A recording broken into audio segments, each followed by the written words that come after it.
In progress. Salam, hər vaxtınız xeyir olsun. Biz bugün Codiera'dan 8.2-nin yarımçıq qalmış test suallarına baxacağıq. Deməli, 8.2-də bizim suallarımız 13-dən başlayır. 13-dən qeyd etmişsiniz. Düşürəm mən 13-ə.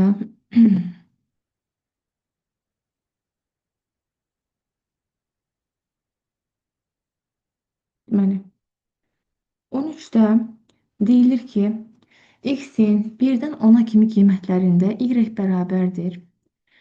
X-in kvadratı üstəgəl x funksiyasının qiymətinin hesablanması üçün B4 xanasının B4 xanasına hansı düstur daxil edilərək B4, B13 xanası üzrə, diapazonu üzrə sürüşdürülürsə, yəni köçürmək lazımdır deyir ümumiyyətlə. Deməli, 1-dən 10-a kimi bu x-imiz, görürsünüz ki, bu x-imiz onsuz da 1-dən 10-a kimi qiymətlər daxil edir. Və sonra bizə neyinir? X-in kvadratı.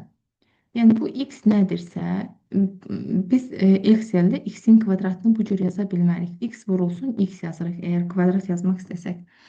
Yazırıq x vurulsun x. Bu x-in kvadratı olur. Üstəgəl. Və k. K da hansıdır? K da k-nın da dəyəri 10-dur. A1 xanasında k-dır və K bütün bu A-ların qiymətləri nə olmuş olur? Və K-ya da biz 10 götürməliyik. Yəni 10 üstünə gəlməliyik K-nın. Ona görə də biz yazırıq bunu belə. Deməli biz x vurulsun x-i öndə yaza bilmərik. X vurulsun x bizdə A deməkdir də, A4 deməkdir. Yəni A4 vurulsun A4-ü biz öndə yaza bilmərik. Məsələn bu da ki B1-dir. Deməli, bu da bizim B1 nəticəmizdir.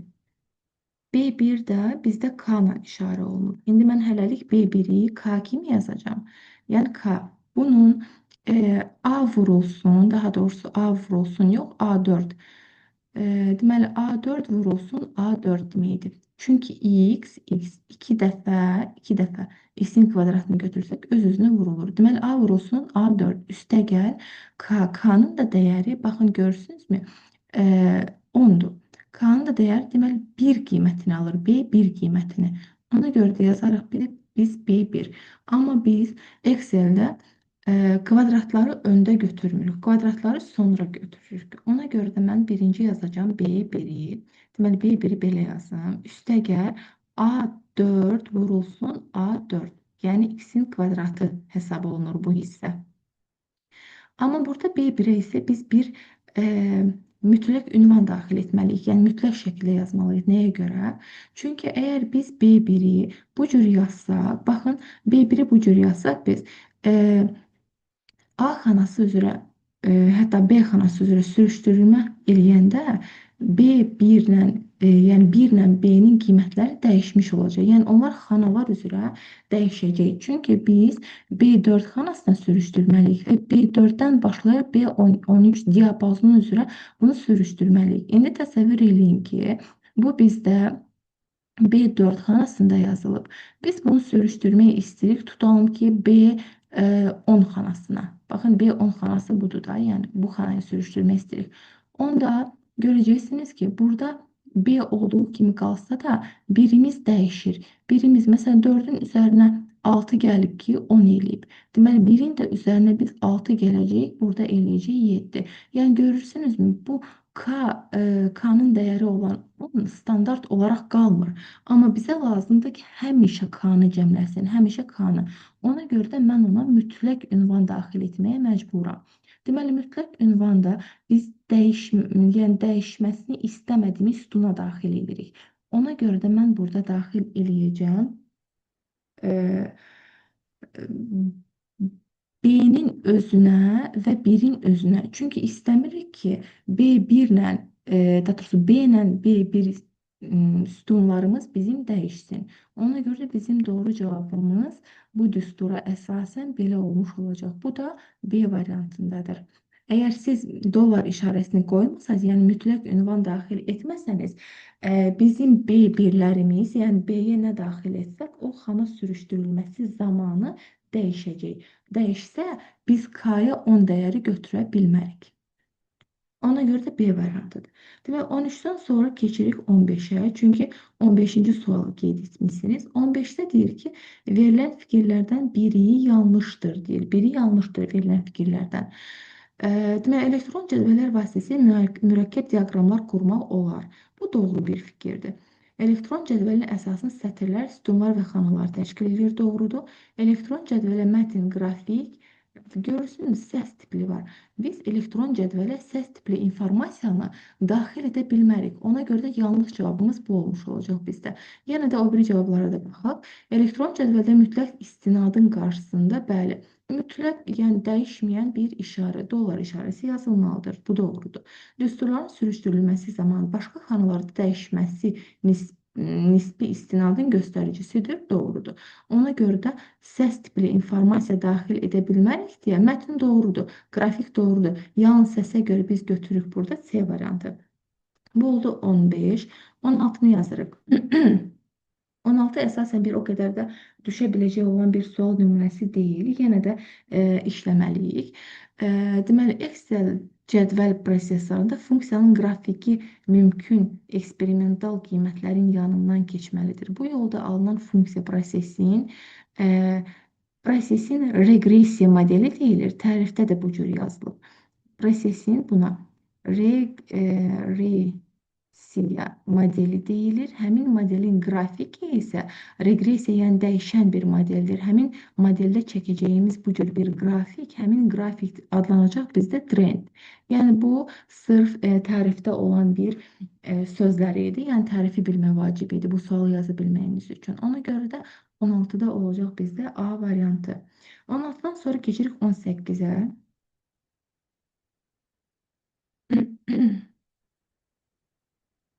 18-də bunlar aydın seçilmir. Deməli, bir saniyə 18-də mən kitaba baxacağım. Çünki kitabda daha aydın verilib. Amma ki, bu sualın içərisində isə birini 32% kimi seçə bilirəm. O birilər isə görünmür. İndi bir saniyə təyin edərik onları. Deməli, 18-ci sual idi. 18-ci sualda, aha. Deməli, burada 32% yazılıb. Bu tərəfdə 42 verilib. Baxın, bu cür bölünüb. 42 verilib. 42%. Və aşağıda da 26% verilib. Yəni, bu hissədə 26% verilib. Çünki görünmür, görünməyəndə də seçmək olmur onu. Deməli, 26-da bizdən, daha doğrusu 26 deyirəm, 18-də. 18-də bizdən indi nə istənilir? Deyir ki, verilmiş elektron cədvəl fraqmentində sütun üzrə hansı diapazon aşağıdakı diaqrama aiddir? Yəni, sütun üzrə. Baxırıq ki, biz, məsələn, adicə götürək bir A variantı. Burada 3-dür. 3'tü burada. Burada 6'dır. Burada da 8'dir. Biz necə tapırdıq? Məsələn, 3 üstəgəl 6 üstəgəl 8-i bərabərdir. Bu bizə nə qədər eləyir? Bu bizdə 17 eləmiş olacaq, səhv etmirəmsə. Bəli, bu bizə 17 eləmiş olacaq. Deməli, biz bura 17-ni alandan sonra, 17-ni alandan sonra biz faizi tapmalıyıq ki, indi hansı faizə uyğun gəlir? Mən məsəl üçün A variantı seçdim. Onda 3 vurulsun 100 və mən bunu böləcəm 17-nin özünə. Yəni 300 alınır. 300-ü də bir saniyə gəlin bölək. 300-ü də bölsəm 17-yə. Bu mənə 17 tam nə qədərsə verir. Yəni maksimum 18% götürə bilərik. Yəni bu da görürsünüz ki, burada yoxdur. Ona görə də A variantı, yəni daha doğrusu A2 A4 sütunu bizdə uyğun getməyəcək. Məsələn, biz birinci bu gəlirdi. Məsələn, bunu yoxladım. İndi yoxlayırıq biz elə bir sütun ki, biri 32, biri 42, biri 26. Yəni qiymətləri eyni olmasın. Qiymətləri eyni olmasın və qiymətlər arasında da biraz fərq olmuş olsun. Yəni biraz fərq, məsələn, bir-birinə yaxın rəqəmlər olmasın. Onda baxırıq burada hansında bir-birinə yaxın rəqəmlər yoxdur. Məsələn, gəlin bu sütunu yoxlayaq. Çünki 33-dür, 20-dir, 25-dir. 33, 13 vahid, burada da 5 vahid. Deməli, bu bizdə 33 olarsa, yəni təxmini olaraq da qiymətləri əsasən bu bizdə 25 olarsa, bu da bizdə 20 ola bilər. Gəlin yoxlayaq bunu. 30 üstəgəl 20 üstəgəl 25 bərabərdir.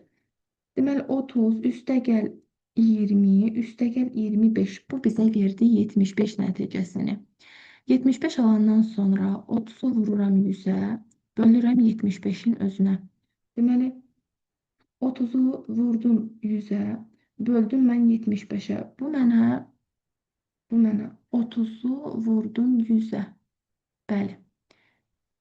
Aha, 30-u yox, üzr istəyirəm. 33 mən tələsdim biraz. 33. Deməli burada 33'dür. 33 üstəgəl 20 üstəgəl 25'dir. Onda 33 üstəgəl 20 üstəgəl 25. Burada 75 yox, 78 alınacaq bizdə. 78. İndi 33'ü vuracağım mən 100'ə. 33 bir saniyə. Vuraq 100'ə və bölək 78'ə. Bu hissə həqiqətən də mənə 42 tam nə qədərsə verir. Yəni 42% götürə bilərik. İndi bunu 42 almışıq deyə biz 42-də dayana bilmərik. Çünki o birləri də yoxlamalıyıq. 20-ni yoxlasaq, məsələn 20-ni mən vuraram 100-ə, bölərəm yenə də 78%-ə. 20-ni vursam 100-ə, bölsəm mən 78'ə, bu da mənə 25% verir. Yəni 25 tam nə qədərsə verir. 25 tam nə qədərsə, bunu da təxmini olaraq 26% götürə bilərik. Yəni dediyim kimi, elə Y2, Y4 variantı bu sualın doğru cavabı olmuş olacaq. Yəni qiymətlər arasında faizlərə görə cüzi bir fərq olanları götürüb cəmləyə bilərsiniz. Ona görə 18'də C variantıdır. 18'den sonra 20'ni vermişsiniz. 20. Gəlin 20'yə baxaq, görək nədir? Şəkildə verilmiş elektron cədvəl fraqmentinə görə hansı diaqram A3, C3 diapazonun qiymətlərini? Deməli, A3 buradadır, C3 də buradadır. Yəni 12, 8 və 5 diapazonunu göstərmiş olacaq. Bu 13'dür, bu olmadı. Çünki 12'ni aşır.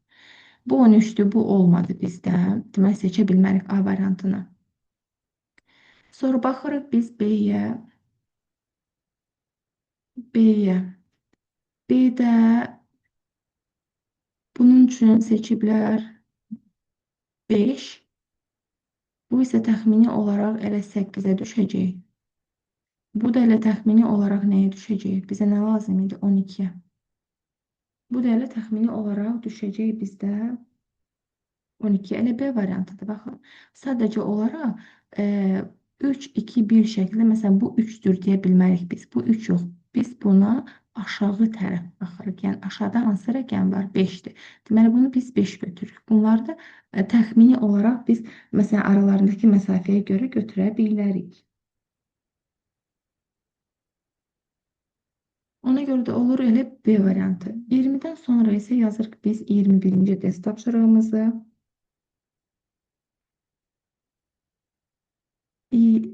20'den sonra 21 değil, üzr istəyirəm, 31 vermişsiniz. 31, keçirik 31'ə.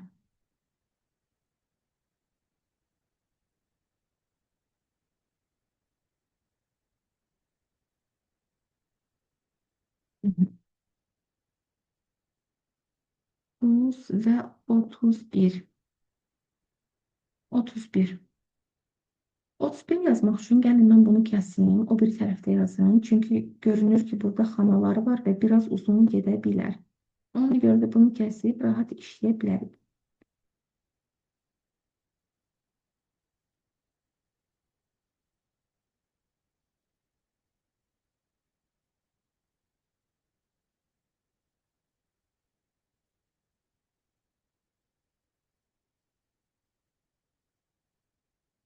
Mən də götürdüm. Yazıram indi. B1 xanasına hansı tam ədəd yazılmalıdır ki, deyir. Deməli, hansı tam ədəd yazılmalıdır ki, bütün hesablamalardan sonra A1 üstəgəl C1 diapazonu əsasən qurulmuş diaqram şəkildəki diaqrama uyğun olsun. Yəni şəkildəki diaqrama uyğun olması üçün biz hansıları yaza bilərik? Onu da gəlin işləyək. Gəlin götürək elə birinci A2-dən başlayaq. A2 xanası üçün bərabərdir. C1 çıxılsın B1 yazılıb. C1-imizin dəyəri 13-dür. 13 çıxılsın. B1-in dəyərini bilmirik deyə mən x yazacağım ona. İndi keçirik B2-yə. B2-də bərabərdir. Burada A1, A1-imizin dəyəri 5-dir bizdə. 5 üstəgəl B1. B1-imizin dəyəri də x-dir. Deməli, mən bunu böləcəm 2-yə. Yəni, burada yazıldığı kimi də bölə bilərəm, belə də bölə bilərəm. Bunun fərqi yoxdur. C2 bərabərdir A1. Deməli, A1-in dəyəri nə idi? 5 idi. 5 üstəgəl yenə də x. 5 üstəgəl yenə də x. Bunu yazandan sonra biz baxırıq ki, elə bil ki, biri böyük bir nəticə verib, böyük bir nəticə, yəni çox bir nəticə verib. Amma bunlardan hansısa ikisi, yəni hansısa ikisi az nəticə verib. Deməli, bu da və bu da eynidir. Biz burada düşünürük ki, hansılar bizə az nəticə vermiş ola bilər, az nəticə. Məsələn, 5 üstəgəl x bu bizə çox nəticə verəcək. Bölmə az nəticə verir, bir də çıxma az nəticə verir. Həmişə görsəniz ki, belə böyük yarısı və balaca 2 yarısı var. Siz bunun balacalarını tapmağa çalışmalısınız. Çünki böyükdən bir dənədir, amma balacalardan 2 dənəsini bərabər eləyib tapa bilərsiniz. Burada da mən yazacağım 13 çıxılsın x, çünki 13 çıxılsın x-dən mən az nəticə alacağım. Bərabərdir 5 üstəgəl x bölünsün 2. Deməli, buradan da çarpaz vurma ilə 2 vurulsun 13 çıxılsın x, mötərizəni bağlayayım, bərabərdir. Bu tərəfdə də qalır bizdə 5 üstəgəl x sadəcə olaraq. Burada 2, 26. 26 çıxılsın 2x bərabərdir 5 üstəgəl x olduğu kimi yazdım. 26 və 1 də 5, bu bizə 21 nəticəsini verir. 21 bərabərdir. Baxın, burada mənfi alınmasın deyə mən 3x-i bu tərəfə çıxartmadım. Bu tərəfdə yazıram 3x-i və daha sonra x bərabərdir 7-ni bu cür yaza bilərik. Deməli, bizim doğru cavabımız olmuş olacaq, həqiqətən də 7. 7-ni verib yoxlasanız, gəlin 7-ni verək yoxlayaq. Deməli, 7-ni verib yoxlasaq, deməli, burada 6 vermiş olacaq bizə. Burada 7 versək, deməli, bizə nə verəcək? 7-dir. Bir saniyə. Deməli, 7-ni üstəgəl 5, 12, 12-ni də böləndə 2-yə. Həqiqətən də görürsünüz ki, bu 6 vermiş olacaq bizə. Burada da biz 7 qoysaq, bu da bizə 12 verir. Baxın, görürsünüzmü? Deməli, bu 12 üçün seçilib. Bunlar da hər biri 6 üçün seçilmiş olub. Ona görə də 31-də bizim doğru variantımız elə A variantıdır. 31-dən sonra uşaqlar, 31-dən sonra 26, 26 qaldı bizdə burada. Keçək 26-ya, çünki 26-nı da vermişsiniz.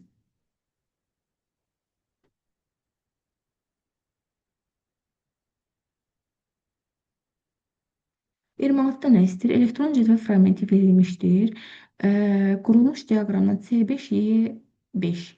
Deməli, C5 hardadır? Gəlin, baxaq görək. Bu xətlər də bilinmir. Yəqin ki, belə bölünüb. Bir saniyə. Buradan. Bunlar bu tərəfdə qalır. Bunlar da bu tərəfdə qalır. Deməli, C5. C5 onda bizdə olacaq bu. Bu hissə. Və Y5. Y5 yəni bura kimi. Üzr istəyirəm. Y6-ya kimi götürdüm. Deməli, bu hissəyə kimi. 90, 90 və burada da bir dənə sual işarəmiz var bizim. Bəs deyir ki, burada nə ola bilər? Görürsünüz ki, burada 90 verilib, burada 90. Deməli, 90 ilə 90 bizə nə vermiş olacaq? 36, 36 vermiş olacaq. Çünki 36 faizdir, 36 faizdir. İndi biz qalan hissənin faizini tapmalıyıq, qalan hissə üçün. Deməli, bu belə olacaq. Baxın, buradan görə bilirsiniz ki, bu 90-dır, bu da 90-dır. Çünki ikisi də eyni bir faizi verir. Onda mən yazacağım burada 90 üstəgəl 90 üstəgəl x. Çünki biz bu x-i tapmağa məcburuq. Deməli, onda mən belə bir tənlik qururam. Bizim bu diaqramımızın pay diaqramımızın 36% 90 eləyirsə, 36% 90 eləyirsə, burada 28% yazılmış olar. Deməli, gəlin düşünə görə, bəs 28% nə qədər eləyər? Yəni, bir dənə tənlik quraraq bunu həll edə bilərik. 10 da çarpaz vurma ilə 90-ı vuraram 28-ə, bölərəm 36-ya bərabərdir. Bu da mənə 70 nəticəsi vermiş olacaq. Deməli, doğru variant D variantıdır. Keçək 33-cü test tapşırığımıza. 33 yazdım, səhv etmirəmsə. 33 biz işləmişdik, elə deyilmi? Hə, yox, bu başqasındandır. Gəlin mən bunu da kəsim.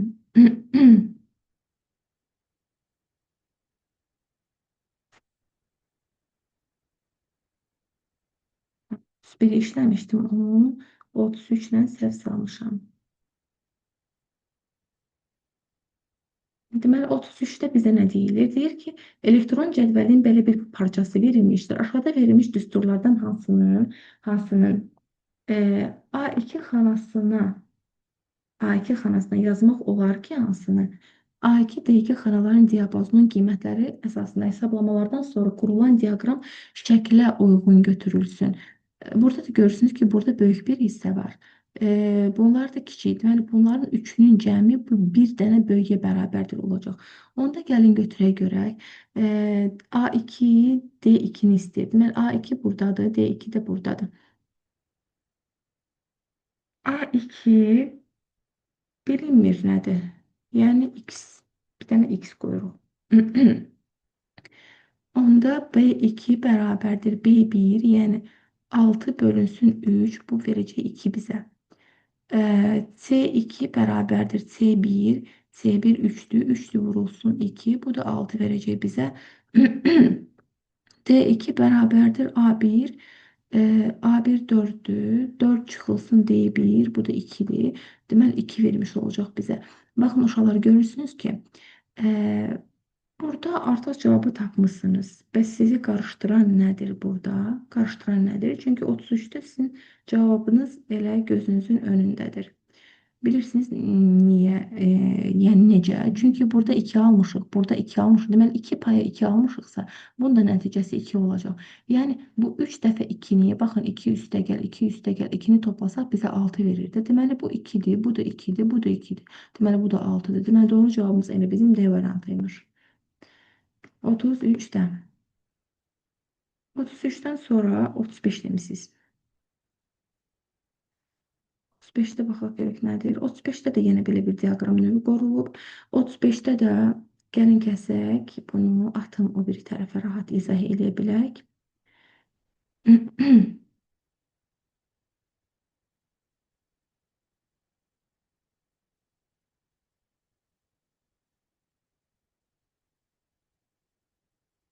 Elektron cədvəlin bir parçası verilib. B1 xanasına hansı tam ədəd yazılmalıdır ki, A2, C2 xanalarının diapazonu deməli neysə, diapazon qiymətləri əsasında hesablamalardan sonra qurulan diaqram rəqəmə uyğun olsun deyir. Hansı rəqəmə? Diaqramın qurulduğu diapazonun bütün dəyərləri eyni işarəyə malikdir. Yazaq. Deməli, nə istəyir bizdən? Gəlin olmayan bütün A2, C2 istəyirdi. Yəni, buradan bura kimi götürəcəyik biz. Onda biz yazarıq belə. Deməli, A2 bərabərdir. 4 vurulsun C1'dir. Deməli, 4 vurulsun X deməkdir bu.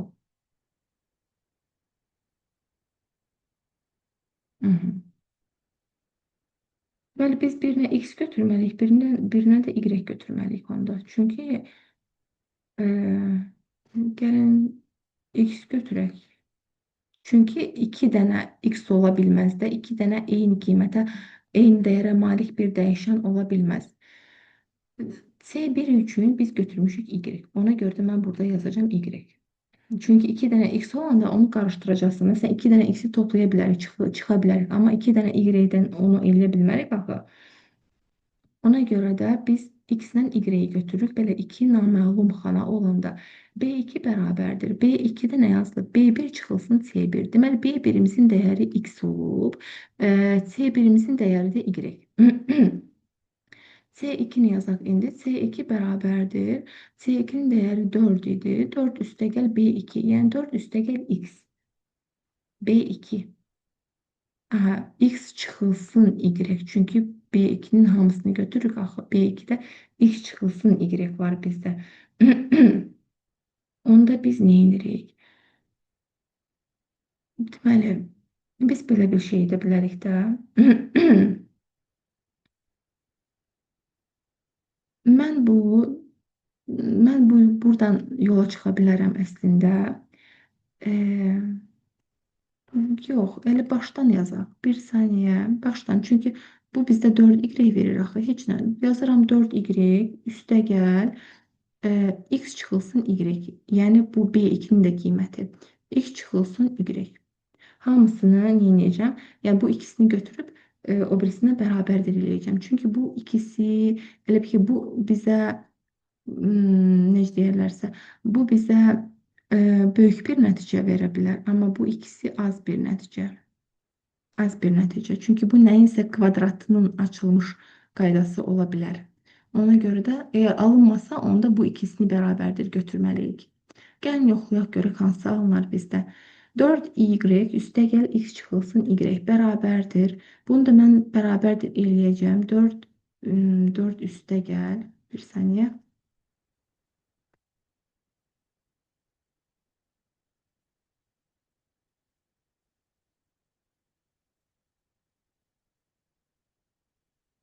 Mən bunu yığışdırmalıyam. Tapdım. 4 üstəgəl x çıxılsın y. Deməli, 4y və mənfi y. Burada qalır bizdə 3y. 3y üstəgəl x bərabərdir. 4 üstəgəl x çıxılsın y-in özünə. Onda bu 3y-dir. Hamısını bir tərəfə gətirək. Gəlin hamısını bir tərəfə gətirək. 3y çıxılsın, üstəgəl x çıxılsın 4 çıxılsın x və üstəgəl y bərabərdir 0. Yəni bunun nəticəsini ala bilərik biz. Buradan da bizdə x-lər ixtisar gedir. X-lər ixtisar gedir. Qalacaq bizdə y və y. 4y bərabərdir. Burada mənfidir. Mənfi 4 qalır da. Mənfi 4'ü çıxardanda bu tərəfə eyilir bizdə müsbət 4. Onda y-imizin qiyməti 1-ə bərabərdir olmuş olur. Y-imizin qiyməti 1-ə bərabərdir. Deməli, 1-ə bərabərdirsə, onda bizim y-imizin qiymətini aparıb biz nə edirik? Elə y-in yerinə qoyub yoxlayırıq. Yəni, yoxlayan görək doğru cavab alırıqmı? Deməli, 1 qoysaq, 4 dəfə 1 4 eləyir. Burada biz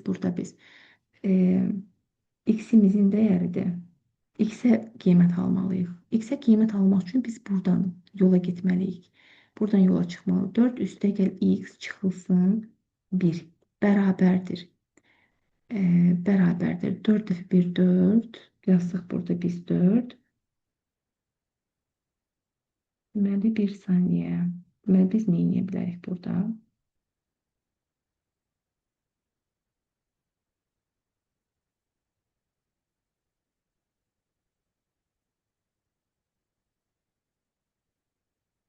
Əgər biz burada 4 almışıqsa, baxın, belə bir şey eləyə bilərik.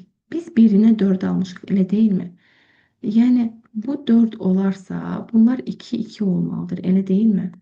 Və yaxud da bunlardan biri 4 olarsa, bu da 4 olmalıdır və onda bu 8 olmalıdır. Çünki ikisi elə bir ki, biri ikisinin yarısına bərabərdir olmuş olur. Onda biz təxmini olaraq bunu 8-ə bərabərdir eləyək. 8-ə bərabərdir.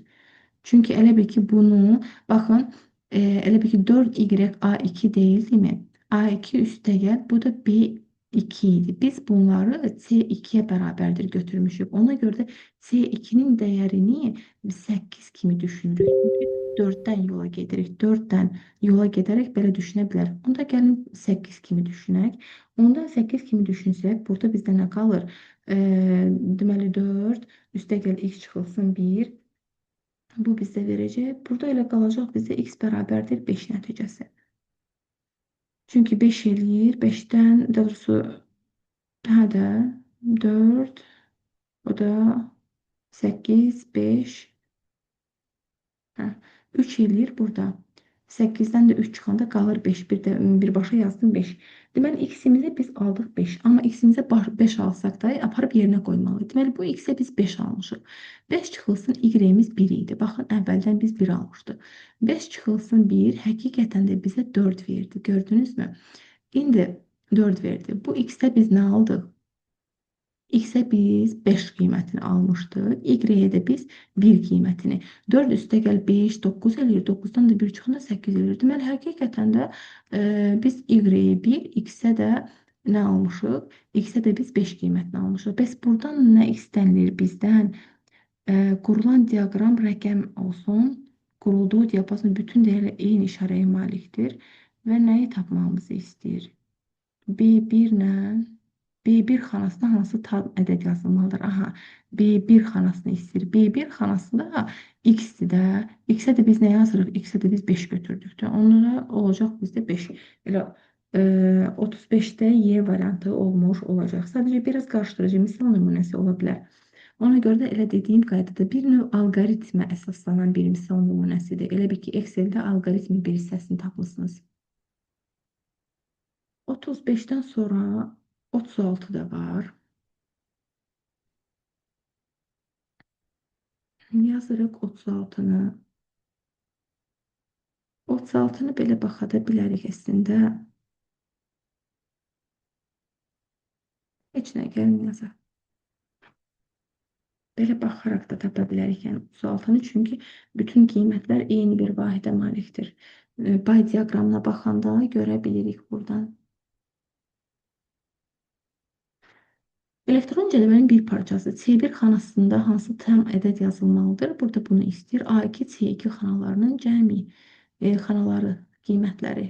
A2 bərabərdir A1. A1 yəni 4 idi. 4 üstəgəl x. B2 bərabərdir A1. A1 bizdə 4-dür. 4 üstəgəl 2. 4, 5, 6 verir.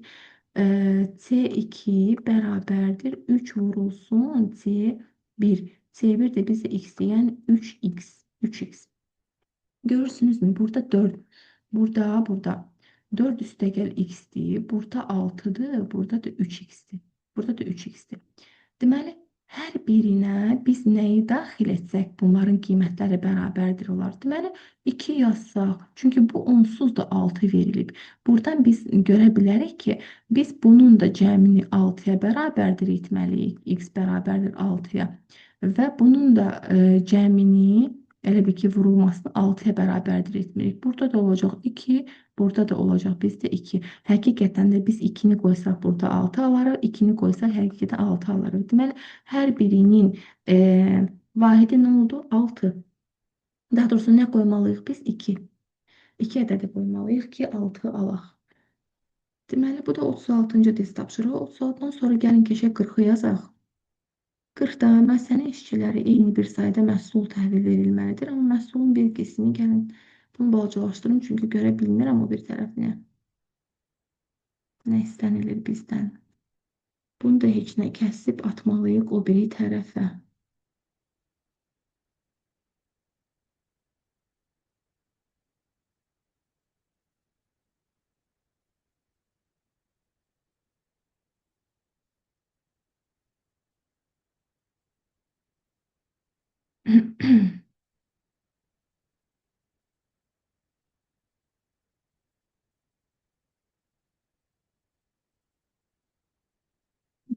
Burada gəlin yazaq. Görək nə istəyir bu sual nümunəsi bizdən. 40-cı. 40-cı, 40-cı da. Deməli, müəssisə işçiləri hər biri eyni sayda məhsul tərifin verməlidir. Amma məhsulların bir qismi təhvil verə bildilər.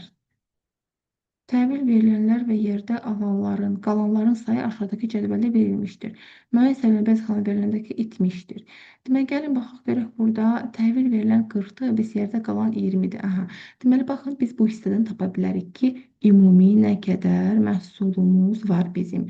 Deməli, ümumi məlumdur ki, bizim 50 dənə məhsulumuz var imiş. Çünki 50 təhvil verilən, daha doğrusu 30 təhvil verilən, 20 isə yerdə qalandı. Deməli 30 üstəgəl 20 bu verir bizə 50. 50 ümumidir. Buradan gedib. Deməli 40-a təhvil verilibsə, deməli nə olub? Deməli 10 qalıb da. 30-u qalıbsa, deməli burada 20-si təhvil verilib. 48 qalıbsa, daha doğrusu təhvil verilibsə 2 qalıb. Deməli biz nə istəyir bizdən? Cədvəlin müəyyən diapazona əsasən diaqram qurulmuşdur. Bu diaqramda istifadə edərkən boş xanalarda olan ədədlərin cəmini istəyir. Boş xanalarda olan ədədlərin cəmi. Boş xanalarda ədədlərin cəmini. Burada ümumiyyətlə heç bir şey verilməyib bizə. Bəlkə heç o lazım da olmayacaq, tapa biləcəyik belə. Biri 10'dur. Baxın. 10'dur, görürsünüzmü? Deməli 10 olan hansıydı? Y2 xanası. Biri 12'dir. Deməli biz bunu hələ tapmamışıq. Biri 20'dir, 20 olan. 20 olan, baxın budur. D5 xanası. Və bu 30'dur. 30'u hansına tapmışıq? 30'u da hələ tapmamışıq. Aha, hələ tapmamışıq. Deməli bu da 2'dir. 2'ni də biz Y6 üçün tapmışıq. Bəli, Y6 üçün. Burada Y6'dır. Pis yazdım bunu. Y6'dır. Çünki 2'ni tapmışıq. Onda bizə məlum olur ki, Y D bizdən nə istənir ümumiyyətlə? Cəmini istəyir sadəcə. Deməli 10 üstəgəl 20 üstəgəl 2. Burada nə qədər oldu? Burada 30 qaldı bizdə. Burada da bizdə qaldı 12. Üstəgəl 30 üstəgəl 12. Bunun cavabı nə verər bizə?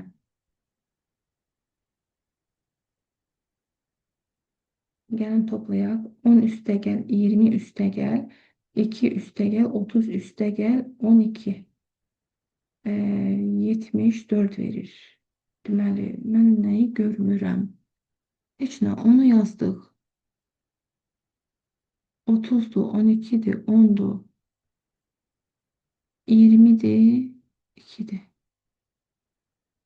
Müəyyən diapazonda diaqram qurulmuşdur. Bu diaqram istifadə edərək boş xanalarda olan ədədlərin cəmini tapın deyir. Boş xanalarda ədədlərin cəmi.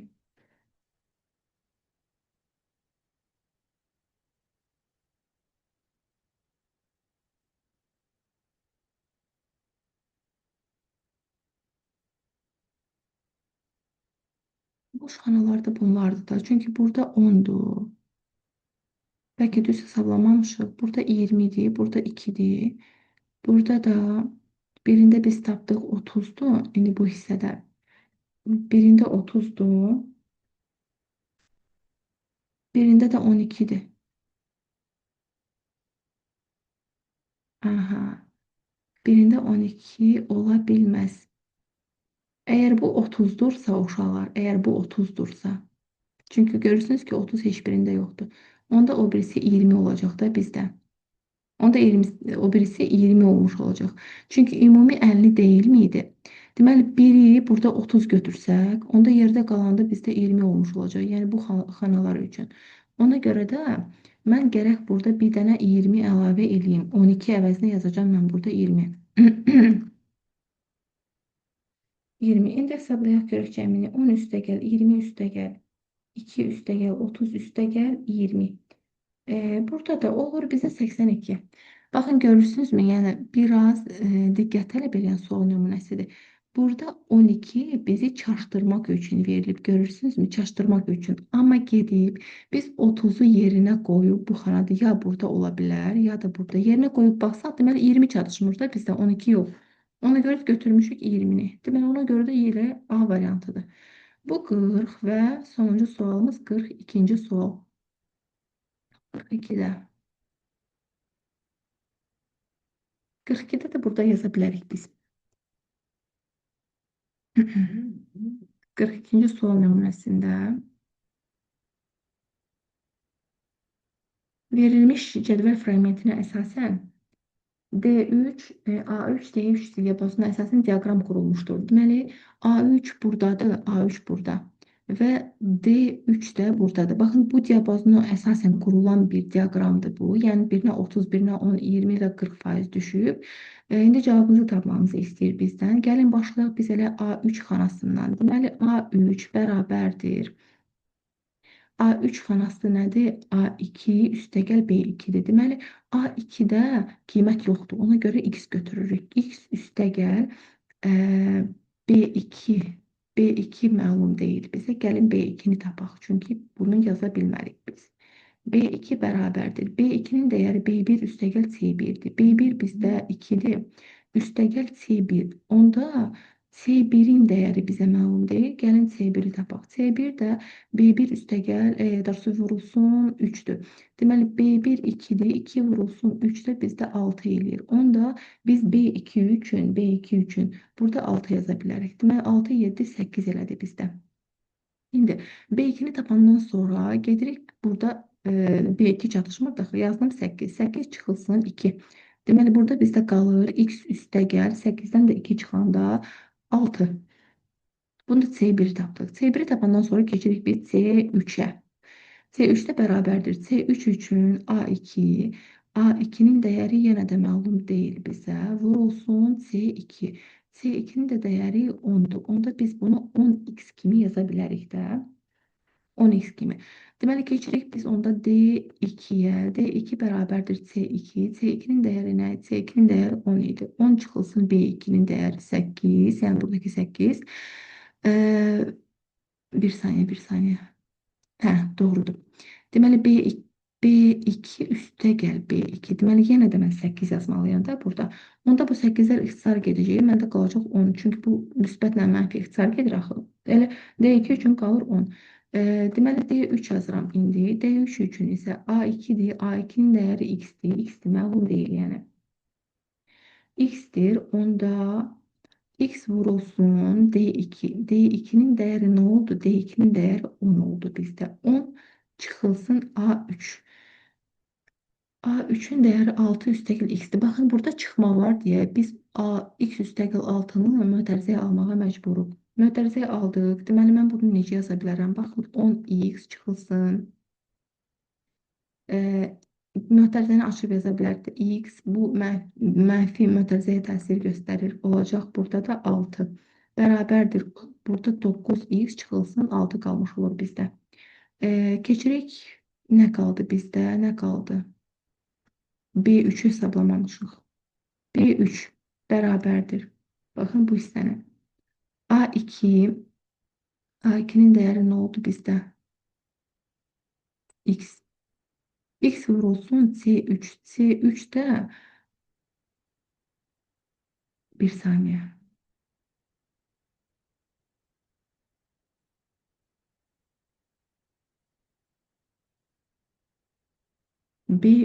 Mən C-yə baxmışam. Mən C-yə baxmışam. B-ni istəyir. Yəni B.